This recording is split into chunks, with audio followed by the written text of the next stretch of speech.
Have you ever felt like the world was against you? Like no matter how hard you tried, someone was always there to push you down.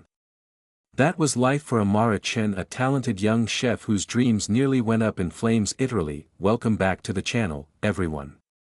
Today, I'm sharing a story that will break your heart, make your blood boil, and ultimately leave you with tears of joy. This is the remarkable journey of a woman who faced unimaginable cruelty at the hands of someone who should have protected her, only to rise from the ashes in a way no one could have predicted. Before we dive in, remember to hit that subscribe button and notification bell so you never miss out on these powerful stories of resilience and justice. Amara was just 16 when her father remarried. Her mother had passed away 3 years earlier after a long battle with cancer, leaving behind a cookbook filled with family recipes and a daughter with an exceptional gift for cooking. Amara's hands moved with a natural grace in the kitchen, transforming simple ingredients into dishes that told stories of heritage and love. Her father, Michael, was a kind but overworked accountant who struggled to balance his grief with raising a teenager alone. When he met Vanessa at a client's dinner party, he was captivated by her charisma and apparent warmth. 6 months later, they were married, and Vanessa moved into their modest suburban home with her own daughter, Jade, who was the same age as Amara. "You'll have a sister now," Michael had told Amara with hopeful eyes. "And Vanessa is an amazing woman. I know it's been hard since Mom died, but things are going to get better now. We'll be a family again." Amara had smiled and nodded, willing to give this new arrangement a chance for her father's sake.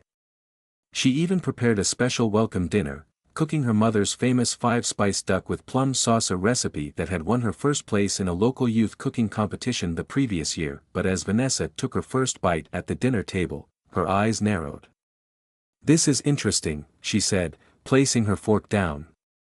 "Though I think it's a bit ambitious for someone your age to attempt such a complex dish. In my experience, traditional cooking techniques should be left to those with proper training." It was just the beginning.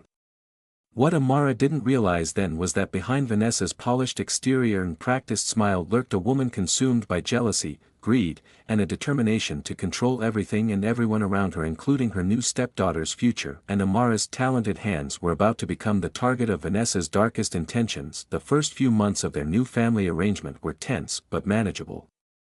Amara tried to make peace with Vanessa and befriend Jade, but it quickly became clear that Vanessa had other plans. Vanessa had once dreamed of becoming a renowned chef herself. She'd attended culinary school briefly in her 20s but dropped out after receiving harsh criticism from an instructor.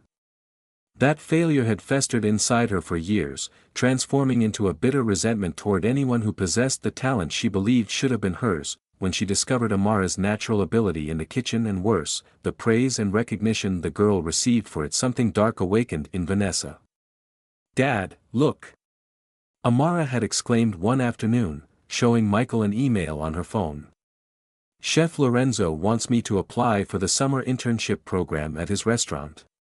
He tasted my dim sum at the school fundraiser and said I have exceptional potential." Michael beamed with pride. "That's wonderful, sweetheart. The program could open so many doors for you." From the corner of the living room, Vanessa watched, her fingers tightening around her glass of wine as she observed the father-daughter moment. That night at dinner, Vanessa casually mentioned, "I heard about that internship, Amara. Isn't Lorenzo's known for being, well, extremely demanding? I'm just concerned it might interfere with your studies. Your father and I were actually discussing the importance of focusing on academics first." Amara glanced at her father, confused. "We were?" Michael asked, equally puzzled. "Well, I was going to discuss it with you later," Vanessa replied smoothly, shooting him a look that silenced any further questions.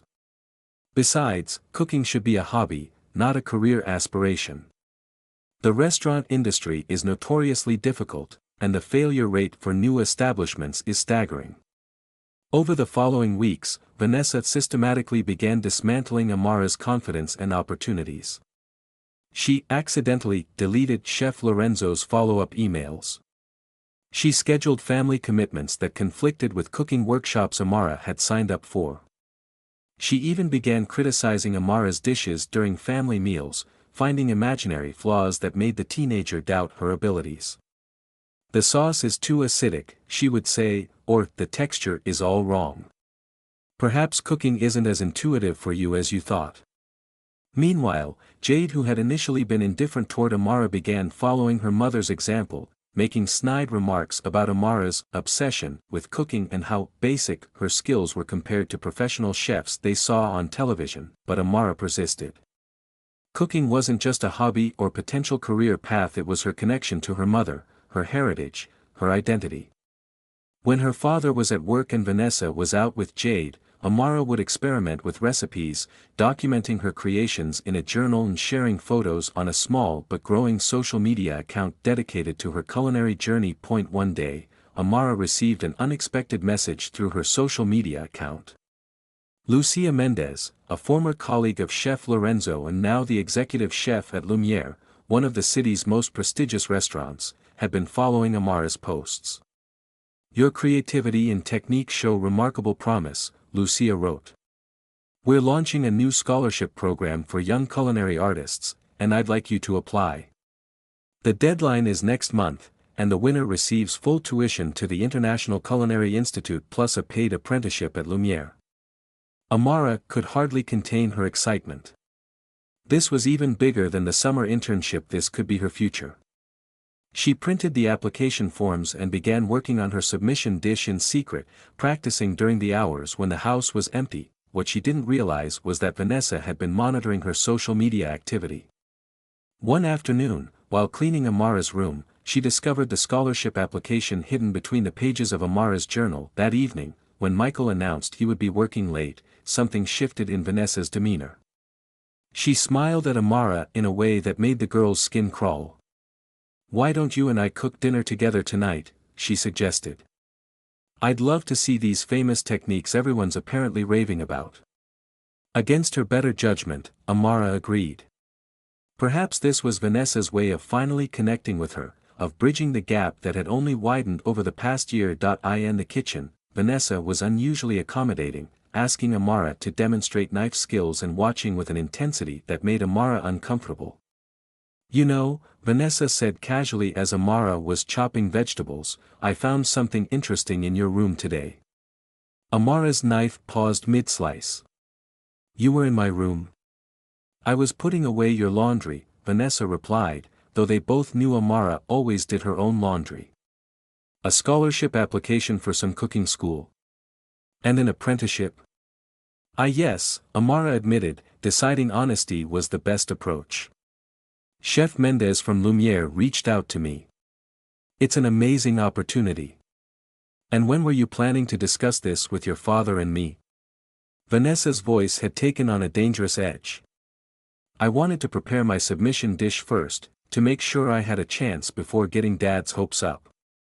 Vanessa nodded slowly, then turned toward the stove where a large pot of oil was heating for the crispy wontons Amara was preparing. "Such talented hands you have," Vanessa murmured, moving closer. "Everyone says so. Your precious hands are your ticket out of here, aren't they? Your way to leave us all behind." Before Amara could process what was happening, Vanessa's expression contorted with rage. In one swift, horrifying motion, she grabbed Amara's wrists and thrust her hands toward the pot of boiling oil. Amara's scream pierced the kitchen as searing pain engulfed her hands. She yanked backward with all her strength, managing to pull away before her hands were fully submerged, but not before the oil splashed and burned her palms and fingers. "What are you doing?" she shrieked, clutching her hands to her chest, the pain unlike anything she'd ever experienced. Vanessa's face had transformed into something unrecognizable, a mask of pure malice that quickly shifted to feigned horror as Jade rushed into the kitchen, drawn by the screams. "Oh my God, Amara!" Vanessa cried, her voice dripping with false concern. "I told you to be careful around the hot oil." "Jade, call an ambulance." "You pushed me." Amara sobbed, the pain making it difficult to form words. "You did this on purpose." "She's delirious from the pain," Vanessa told Jade, who was staring wide-eyed at the scene. "Call 911, now." What followed was a blur of paramedics, emergency room lights, and doctors delivering the news Amara had been dreading: second-degree burns on both hands. While they would heal eventually, she would need several weeks of treatment, and there might be scarring. The scholarship deadline was 3 weeks away. There was no way she could prepare her submission dish now. When Michael arrived at the hospital, white-faced and frantic, Vanessa was already there, having spun a convincing tale of a tragic kitchen accident caused by Amara's carelessness. She was trying a complicated technique with the hot oil, Vanessa explained tearfully. I warned her to be careful, but she insisted she knew what she was doing. Amara tried to tell her father the truth through her pain medication haze, but Vanessa had already planted seeds of doubt. The doctor said she might be confused, she whispered to Michael. The trauma and the medication, she might not remember exactly what happened. In the days that followed, Amara fell into despair. Her hands, bandaged and throbbing, were useless. The scholarship application sat untouched. Her social media followers sent messages wondering about her sudden disappearance. And worst of all, her father seemed to accept Vanessa's version of events, gently suggesting that perhaps Amara had been pushing herself too hard with her cooking ambitions. Only Jade seemed troubled by the incident. She'd witnessed the immediate aftermath, seen the look on her mother's face before it transformed into concern. While she'd never been close to Amara, something about the situation didn't sit right with her. One evening, while Vanessa was taking a shower, Jade slipped into Amara's room, where the girl sat staring blankly at her bandaged hands. I know what my mom did, Jade said quietly, startling Amara from her thoughts. Amara looked up, wary. What? I heard you scream that she pushed you. And I believe you. Jade fidgeted with the sleeve of her sweater. She's been different since we moved here. Obsessed with controlling everything. I've seen how she looks at you when you cook, like she hates you for being good at it. Why are you telling me this now? Amara asked. Jade hesitated. Because yesterday I heard her on the phone with Chef Mendez, pretending to be you. She said you were withdrawing your application because you'd realized cooking wasn't your passion after all. Amara felt as if she'd been doused with ice water. She did what? There's more, Jade continued, looking genuinely remorseful. She has a meeting with your dad's financial advisor tomorrow. I overheard her talking about accessing your college fund, the one your mom set up for you. She's been planning something for weeks. Amara's mind raced despite the pain medication clouding her thoughts. This wasn't just about jealousy anymore. Vanessa was systematically trying to destroy her future. Why would you help me? Amara asked. You've never even liked me. Jade looked down. I never hated you. My mom always made it seem like you thought you were better than us. But after seeing what she did, what she's capable of, I'm scared, Amara. For both of us. A tentative alliance formed between the stepsisters that night, one born of necessity and a growing recognition of Vanessa's true nature. But with Amara's hands burned, her credibility questioned, and Vanessa's manipulations growing bolder, it seemed like there was little they could do to stop what was coming. What they didn't know was that fate, or perhaps karma, was about to intervene in a way none of them could have anticipated. 3 days after the accident, Lucia Mendez herself appeared at the hospital during visiting hours, startling Amara, who was alone in her room while her father was at work.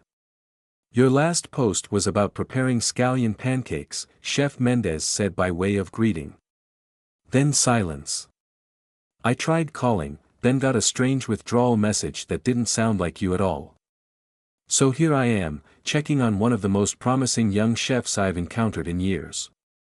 When she saw Amara's bandaged hands, her expression darkened. What happened? Through tears of frustration and relief at being believed, Amara told Chef Mendez everything: Vanessa's escalating jealousy, the deliberate sabotage, and finally, the horrific incident with the oil. She told you I withdrew my application? Amara asked, anger replacing her tears. She did, Lucia confirmed. And something felt off about the whole thing. The passion in your cooking couldn't just disappear overnight. Lucia stayed for nearly an hour, her presence a balm to Amara's wounded spirit. Before leaving, she made an unexpected offer. The scholarship deadline can be extended for extenuating circumstances, she said.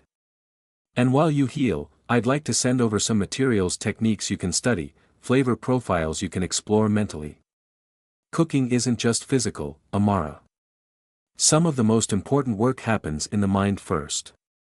For the first time since the incident, a flicker of hope ignited in Amara's chest. Meanwhile, Jade had begun her own quiet investigation at home. While Vanessa was out, she searched her mother's desk and discovered something disturbing: documents regarding Michael's life insurance policy, with recent notations in Vanessa's handwriting about increasing the coverage amount. Even more alarming was a small notebook hidden in the false bottom of Vanessa's jewelry box, containing detailed notes about Michael's medications and what appeared to be research on untraceable poisons that mimicked heart attack symptoms. Jade's blood ran cold as the pieces fell into place. This wasn't just about destroying Amara's dreams. Vanessa had a larger, more sinister plan that involved all of them. That evening, when Vanessa announced she had prepared a special dinner for Michael to help him keep up his strength during this difficult time, Jade knew she had to act. She texted Amara from the bathroom, "Don't let Dad eat anything V prepares." Found evidence. She's planning something worse. Across town in her hospital room, Amara received the message just as Michael arrived for his evening visit, carrying a container of food. "Vanessa made your favorite pasta," he said, opening the container. "She thought you might be tired of hospital food." Amara's heart pounded. "Dad, wait. There's something I need to tell you, and I need you to really listen." Michael's expression was guarded. "Amara, if this is about the accident again." "It wasn't an accident," Amara interrupted firmly. "And I think you've known that, deep down. You've just been unwilling to see what she really is." Over the next hour, with her bandaged hands resting on the hospital tray, Amara laid out everything: the escalating pattern of Vanessa's behavior, the scholarship sabotage, and finally, the deliberate burning of her hands. She showed him Jade's text message, watching as the color drained from his face. "Why would Jade warn you about her own mother?" he asked, his voice hollow. "Because she's scared, Dad. We both are. There's something very wrong with Vanessa, and I think it goes beyond what she did to me."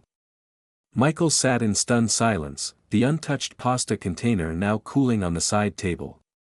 Finally, he took out his phone and called home, putting it on speaker. "Jade? Is everything okay?" he asked, and his stepdaughter answered. "Where's your mother?" His tone was deliberately casual. "In the kitchen," Jade whispered. "Dad, I found some scary stuff in her things. About you. About your medicine and poisons. I think she's planning to." "Listen carefully," Michael interrupted, his voice steady despite the fear evident in his eyes. "Don't eat anything she gives you tonight. Tell her I called and said I'm bringing Amara home from the hospital for dinner instead, so you'll wait for us. Lock your bedroom door and don't open it until we get there with the police." As Michael ended the call and immediately dialed 911, Amara watched years of denial crumble from her father's face, replaced by a terrible clarity. "I should have protected you," he said, his voice breaking. "I should have seen what was happening." "We'll fix this," Amara reassured him, though her hands throbbed with the reminder of all that had already been broken. What unfolded next happened with dizzying speed. Police arrived at the house to find Vanessa attempting to break down Jade's locked bedroom door.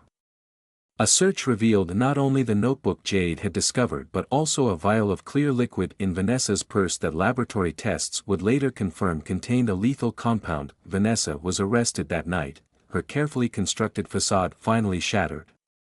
As she was led away in handcuffs, her final venomous words were directed at Amara: "Those hands will never be the same. I made sure of that." But karma, it seemed, had other plans. The weeks that followed were a period of painful healing, both physical and emotional, for the fractured family. Michael, consumed by guilt over his blindness to Vanessa's true nature, threw himself into supporting Amara's recovery. He attended every physical therapy session, researched burn recovery techniques, and finally began reading her mother's cookbook, attempting to connect with the culinary passion he had previously failed to fully appreciate. Jade, now living with them without Vanessa's toxic influence, gradually formed a genuine bond with Amara and Michael. The trauma they had shared created an unexpected foundation for a real family relationship.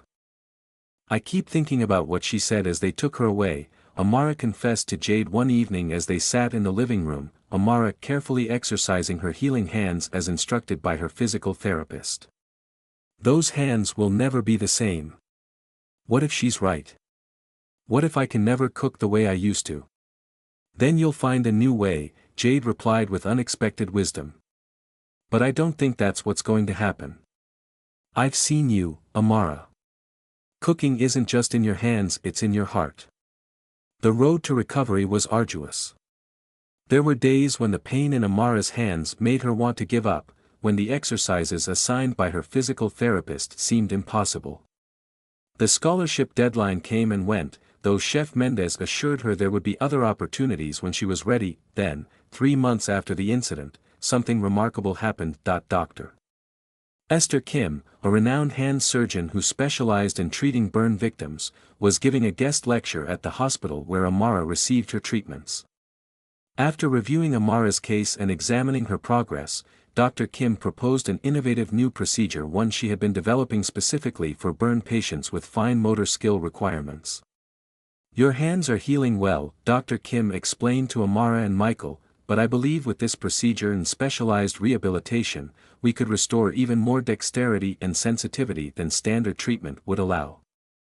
The procedure wasn't covered by insurance, however, and the cost was substantial, almost exactly the amount that had been in Amara's college fund, which was now frozen as evidence in Vanessa's criminal case. Michael was prepared to take out a second mortgage on the house, but before he could begin the application, an unexpected call came from Chef Mendez. "The culinary community takes care of its own," she said when she arrived at their home the next day. "When I shared your story with some colleagues anonymously, of course they wanted to help. We've established a medical fund to cover the procedure and rehabilitation." Amara was stunned. "But why? They don't even know me." "Because talent like yours deserves a chance," Chef Mendez replied simply. "And because sometimes, karma works through people who recognize injustice and choose to correct it." The surgery was scheduled for the following month. As Amara was being prepared for the operating room, a nurse handed her a small package that had been delivered to the hospital. Inside was a beautifully crafted wooden spoon with her name delicately carved into the handle, along with a note, "Hands heal. Talent remains. We're saving your place in the kitchen." Chef Lorenzo and the staff at Lumiere. 6 months of intensive rehabilitation followed the successful surgery. Day by day, hour by hour, Amara worked to regain control of her fingers, to relearn the precise movements that cooking required. There were setbacks and breakthroughs, tears of frustration and moments of triumph. Through it all, Michael and Jade stood by her side, along with an expanding network of support from the culinary community who had been moved by her story and determination. The first time Amara successfully made dumplings again, the pleats in the dough perfectly formed by her recovering fingers, the family celebrated as if she'd won a major competition. 1 year to the day after the incident, Amara stood in the gleaming kitchen of Lumiere restaurant, dressed in a crisp white chef's jacket with her name embroidered on the pocket. Her hands, bearing the faint scars of her ordeal, moved with confidence as she prepared the dish that would mark both her return to cooking and her formal acceptance into the apprenticeship program that had once seemed lost forever. As she worked, Chef Mendez observed from nearby, nodding with approval at Amara's technique and creativity. "You know," Mendez said during a quiet moment, "when I first saw your cooking videos, I recognized something special. But watching you now, after everything you've overcome, that's more than talent, that's the kind of resilience that defines a true chef." In the dining room, Michael and Jade waited at a special table reserved for Amara's family. They were joined by Dr. Kim, whose groundbreaking procedure had helped make this moment possible, and several of the physical therapists who had guided Amara's rehabilitation. When Amara emerged from the kitchen to present her creation, a modern interpretation of her mother's 5-spice duck with plum sauce, the very dish that had first revealed her talent and triggered Vanessa's jealousy. The table erupted in applause. "This dish represents my journey," Amara explained, her voice steady with the confidence she had reclaimed. "The traditional techniques honor where I came from, while the modern elements symbolize where I'm going. The spices represent the pain and challenges I've faced, intense but transformative.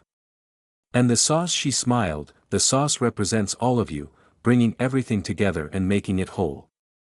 As her family and mentors tasted her creation, their expressions of delight confirmed what Amara already knew in her heart: her hands might bear the marks of Vanessa's cruelty, but her spirit and her talent remained unburned and unbroken. In a courthouse across town, Vanessa received her sentence that same day: 15 years for attempted murder, assault, and fraud. The evidence Jade had discovered, combined with the testimony of both girls and the documentation of Amara's injuries, had been irrefutable. Karma, it seemed, had indeed delivered its surprise. 6 months later, Amara launched a small YouTube channel dedicated to teaching cooking techniques to people with hand injuries or disabilities. Healing Hands Kitchen quickly gained a following, with viewers inspired not just by her recipes but by her story of resilience. "Remember," she would say at the end of each video, her scarred but capable hands performing a final flourish on whatever dish she had created, "our obstacles don't define us, how we overcome them does." Sometimes, the universe has a way of turning our greatest pain into our most unexpected purpose. And as her channel grew, as apprentices with similar challenges found their way to her kitchen, as her father and stepsister cheered her on from the sidelines, Amara understood the full circle of karma's surprise.